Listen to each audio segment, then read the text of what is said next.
In July 1518, a woman walked into the streets of Strasbourg, France, and started dancing. She didn't stop. Not for food, not for water, not for sleep. For 6 days straight, she danced like a woman possessed, and then others joined her. Not because they wanted to, because they couldn't stop. Within a month, 400 people were dancing in the streets, and some of them danced until they died. This actually happened. It's documented in city records, physician notes, and church archives. And to this day, no one knows why. This is the dancing plague of 1518, one of history's most bizarre and disturbing mysteries. Her name was Frau Troffea. She was a housewife, nothing special, living in one of Strasbourg's narrow medieval streets. On July 14th, 1518, a hot summer day, she walked out of her house and into the street. Without warning, without music, without any apparent reason, she began to dance. At first, her neighbors thought it was a joke. Maybe she'd had too much wine. Maybe it was some celebration they'd forgotten about.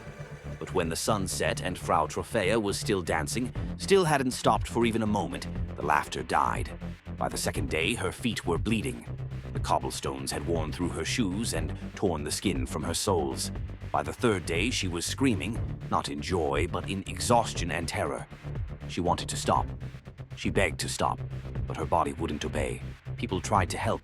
They brought her food and water, but she couldn't eat because she couldn't stop moving long enough to swallow. Her husband fell to his knees, begging her to come home. She couldn't answer him. She could only dance. On the 6th day, something even stranger happened. A man named Herr Treffler walked into the square, saw Frau Troffea dancing, and suddenly began dancing himself. He claimed he couldn't control it. His body just started moving. Then 3 more joined, then a dozen, then dozens. It was spreading like a disease, but not through touch or air.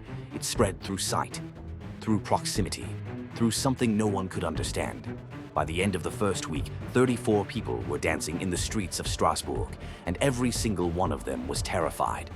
The Strasbourg City Council had no idea what to do. This wasn't a disease they recognized. There were no boils, no fever, no rash. Just dancing. Relentless, exhausting, unstoppable dancing. Local physicians examined the dancers and found nothing physically wrong except exhaustion. The church declared it divine punishment. God was angry with Strasbourg for its sins of gambling, drinking, and vanity. Their solution? Prayer. It didn't work. The dancing continued to spread. Meanwhile, the dancing epidemic spread through every level of society. Bakers abandoned their ovens mid-loaf to dance in the street. Mothers danced away from their crying children. Blacksmiths dropped their hammers and waltzed out of their forges. Wealthy merchants in fine clothes danced alongside poor peasants in rags. The disease didn't discriminate.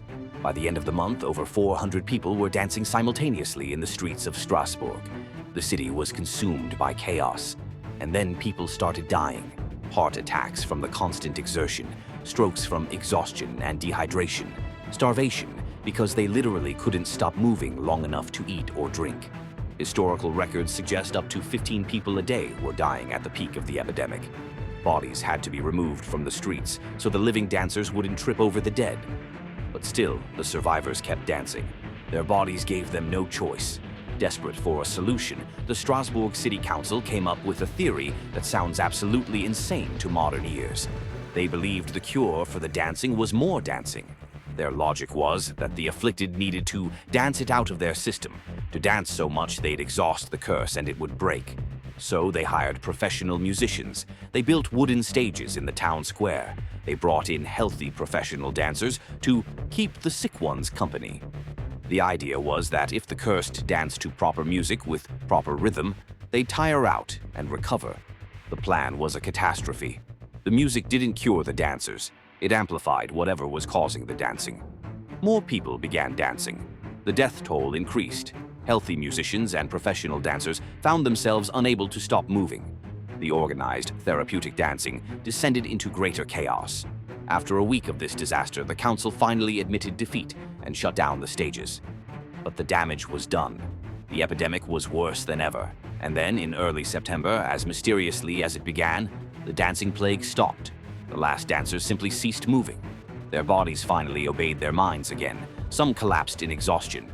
Others fell to their knees weeping in relief. There was no cure, no treatment, no explanation.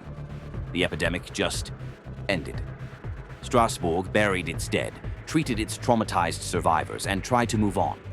But the question remained, what the hell had just happened? So what caused the dancing plague of 1518? Modern historians and scientists have theories, but no definitive answer. Theory 1. Ergot poisoning.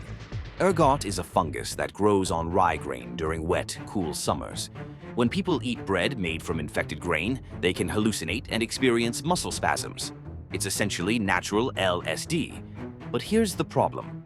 Ergot poisoning usually causes seizures and convulsions, not coordinated dancing. And it affects people randomly, not in groups of 400 all doing the same thing. Theory 2. Mass psychogenic illness, sometimes called mass hysteria.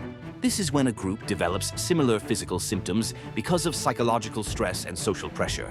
And Strasbourg in 1518 was under enormous stress. The plague had killed thousands just years before. Famine was constant. The church preached that God was about to punish humanity. There was even a local legend that Saint Vitus cursed people by forcing them to dance to death. Under that kind of pressure, some psychologists argue, a community could literally manifest physical symptoms, the mind convincing the body it's out of control. But even mass hysteria has problems as an explanation. It usually doesn't last a month, and it rarely kills people. So the most likely answer? A combination of all of it. Mild ergot poisoning creating initial symptoms, extreme social stress making people vulnerable, cultural beliefs in dancing curses providing a framework for the symptoms, the perfect storm of biology, psychology, and culture. But honestly, we'll probably never know for sure, and maybe that's what makes it so unsettling. What we know for certain is that it happened. Multiple independent sources, physician notes from the city's doctors, Strasbourg council records, church documents, all describe the same event. In July 1518, hundreds of people in Strasbourg danced. They danced until they bled. They danced until they collapsed. Some danced until they died. The historical record is clear. The explanation is not. The dancing plague of 1518 remains one of history's strangest unsolved mysteries.